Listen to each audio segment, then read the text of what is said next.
If you're somebody that collects Social Security, please prepare as we're getting new information regarding President Joe Biden's four-point plan to change Social Security. As we're hearing, it's not good news. It is not going far enough. Now, I'm going to give you the latest details as I recently covered for you the four-point plan that Biden had, but they're saying it is incredibly falling short of what is needed for millions of Americans that collect these benefits from retirement to SSI, SSDI. Something more needs to be done. Now, in addition to that, stick around to the end, because if you want an additional form of aid, I gave you a recent update from the IRS that could impact literally millions of people and provide them with additional financial assistance. And also, I shared with you 6 new changes that are happening to Social Security right now in summer of 2023. So stick around to the end.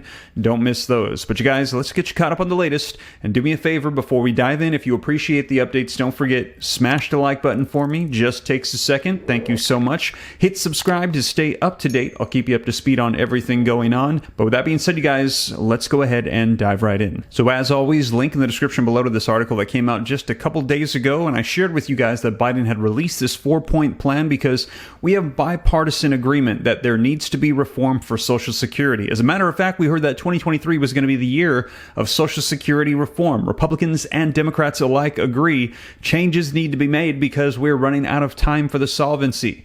And within the next decade or so, they're not going to be able to pay out full benefits, which means that there could be cuts to everybody across the board of 20 to 25% if they do not make changes. And that is why we're seeing all these bills, these proposals being presented to enhance the benefits, to extend out the solvency, to change the taxation. They've got to get this taken care of, and soon. President Joe Biden has released his 4-point plan of what he'd like to see done, but I'm going to be sharing with you what they say is the grim reality of this not going far enough. Now, the article says that the president's proposal to strengthen Social Security wouldn't do much to move the needle. Although the average Social Security benefit is relatively modest at $1,835 per month for retired workers as of April of 2023, it's nevertheless a vital source of income for the vast majority of seniors. And can you imagine that the vast majority of them collect $1,835 per month to live on? Let me know your thoughts in the comments down below. Do you get that much of a payout, and is that enough for our seniors to live on? In each of the past 22 years, national pollsters Gallup has asked an assortment of seniors how reliant they are on the money from Social Security checks. No fewer than 80% of retirees spanning all 22 years have stated that they lean on their payout as either a major or minor income source. In other words, ensuring that America's most successful retirement program remains on solid financial footing is of the utmost importance. Unfortunately, Social Security's financial foundation is cracking, and the American public is looking to Washington, D.C. for a fix. And the big question is, do lawmakers, beginning at the top with President Joe Biden, have the answers? Let me know your thoughts. So far, we have not seen any, in my opinion, that have the solution to fix the Social Security issues. Now, Social Security's $22.4 trillion black hole, we do have a funding issue. Before digging into what the president has proposed to strengthen Social Security, let's first spend some time getting a better understanding of why Social Security is in financial trouble. And I know this can cause a lot of confusion for people. Now, it says every year since the first retired worker payment was made in 1940, the Social Security Board of Trustees has released a report that examines the current financial status, as well as short-term, 10-year, and long-term, 75-year outlooks of the program. Now, since 1985, the trustees have cautioned that incoming revenue wouldn't be sufficient to cover outlays. So in other words, they're going to have more expenses, more money going out than coming in, and that's exactly what's happening right now over the 75 years following the release of the report. Now, as of 2023's report, Social Security's long-term funding obligations shortfall reached $22.4 trillion, which is $2 trillion more than the long-term shortfall forecast in 2022's trustee report. Now, what decades of trustee reports have shown is that the longer Congress waits to act, the larger the Social Security's funding black hole will grow, and that is why they're saying they need to address this now. The longer they wait, the worse it's going to be getting. The trustees report also estimated that if lawmakers fail to address the program's shortcomings, it's more than $2.8 trillion in asset reserves, excess cash built up since the inception that was invested by law in special issue bonds could be depleted in as little as 10 years from the Old Age Survivors and Insurance Trust. If that were to happen, Sweeping cuts of up to 23% may be needed for retired workers and survivors to sustain payouts without the need of any further cuts in 2097. So in other words, everybody across the board is going to lose about 23%. We've heard 20 to 25% of their benefits. Everybody will take a cut in order for everyone still to receive some portion of their payouts. Now, the reason Social Security is in such a financial mess has to do with the long list of demographic changes. Now, some of the key shifts include a 57% decline in legal immigration into the United States over the past 25 years, a record low for U.S. birth rates, rising income inequality, increased longevity, and baby boomers steadily retiring from the labor force. So a whole lot more people pulling from Social Security and a lot less people putting in. Now, Joe Biden has proposed a 4-point fix plan to strengthen Social Security, and I've let you guys know these in detail in previous videos, but we'll just recap here very quickly for you. First, he wants to reinstate the payroll tax on high earners. So the key cog to Biden's Social Security proposal would be to reinstate the 12.4% payroll tax on earned income above $400,000. So they want to tax income above $400,000. Currently, there's a cap at $160,200. That is up from the previous $147,000. They just recently raised that up, and they're projecting that if they do that, they can help extend the solvency of Social Security. Now, they also want to ditch the CPIW and favor the CPIE, which they're saying will give bigger payouts to retirees. Another big Social Security change is Biden's proposal to switch the program's measure of inflation from the Consumer Price Index for urban wage earners and clerical workers, or CPIW, to Consumer Price Index for the elderly, or CPIE. Now, the CPIW is the measure that determines the annual cost of living adjustment, that COLA that you receive, that raise, that annual bump up of 8.7% that took place this year. Well, they're saying we need to change the calculations for that. The problem is the CPIW does a poor job of tracking the inflation most program recipients are dealing with.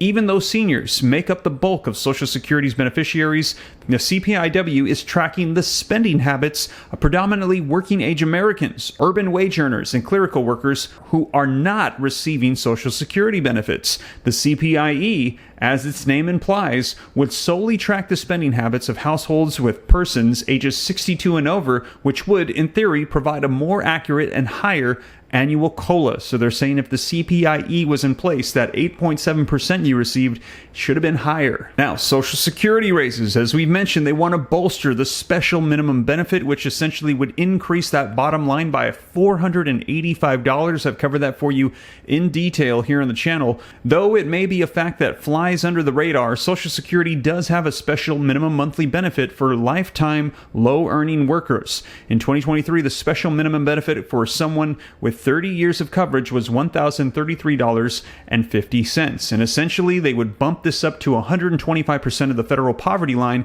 which would make it $1,518.75. And lastly, the fourth point would be to lift payouts for aged beneficiaries. The fourth and final Social Security change proposed by Biden is a gradual increase of 1% annually to the primary insurance amount, or the PIA, for aged beneficiaries. This 1% annual PIA increase would begin at age 78 and continue through age 82, equating to an aggregate of 5%.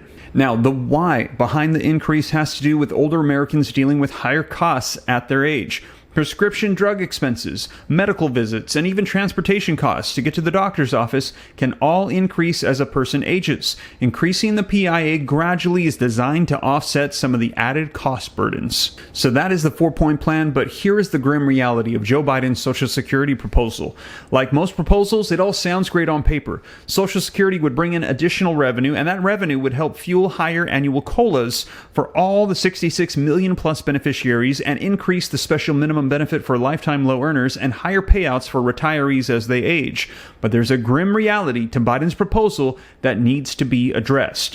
While doing something about Social Security's long-term funding shortfall is better than doing nothing, an analysis of Biden's proposal by Urban Institute shows that his 4-point plan does very little to extend the solvency of the program's asset reserves. And I've mentioned this to you in some of the bills that we've analyzed here on the channel. I've let you know that I run the numbers on them, and according to my numbers, I might be wrong. It does not look like it's extending the solvency. They want to do increases, and they want to increase taxes, but they also want to increase the benefits that go out, and they're offsetting each other, and they need to increase the taxation even more if they want to extend the solvency. Otherwise, it's just balancing out, and it's not really going to be solving the solvency issue. So it's kind of like there's two different problems here. First, there's not enough benefits going out to beneficiaries to live off of, and second, there's not enough funds to send out those payments to the beneficiaries, and they're trying to solve both at the same time, and they're kind of just wiping each other out. Now, according to the Urban Institute, Biden's 4-point plan would extend the life of the trust fund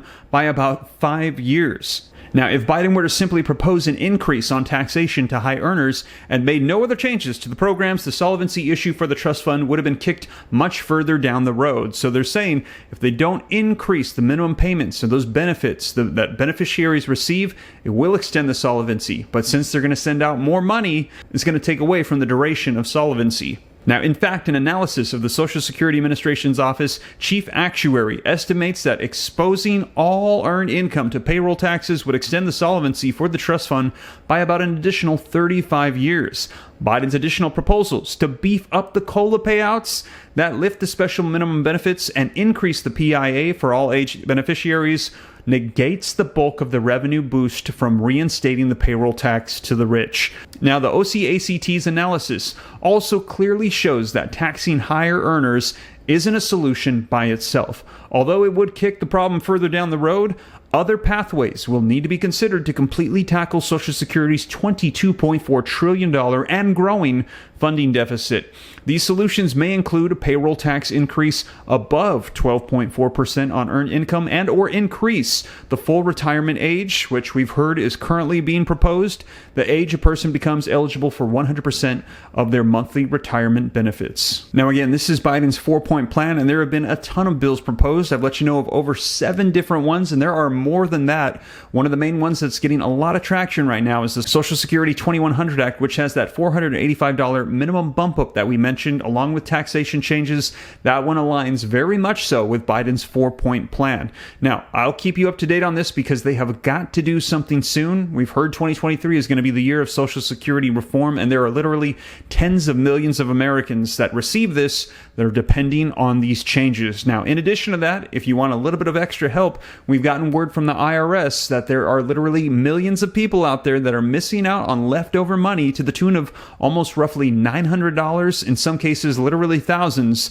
Be sure to check out this video next for more information on that came out from the IRS. There is a limited amount of time to claim this money, and also there are 6 changes to Social Security taking place right now this summer. Check out these videos next. But with that being said, you guys, as I mentioned, I'll keep you up to date on everything so you know what's taking place. Thank you so much for joining me. I'll catch you in the next one. Take care. God bless. This is Steve.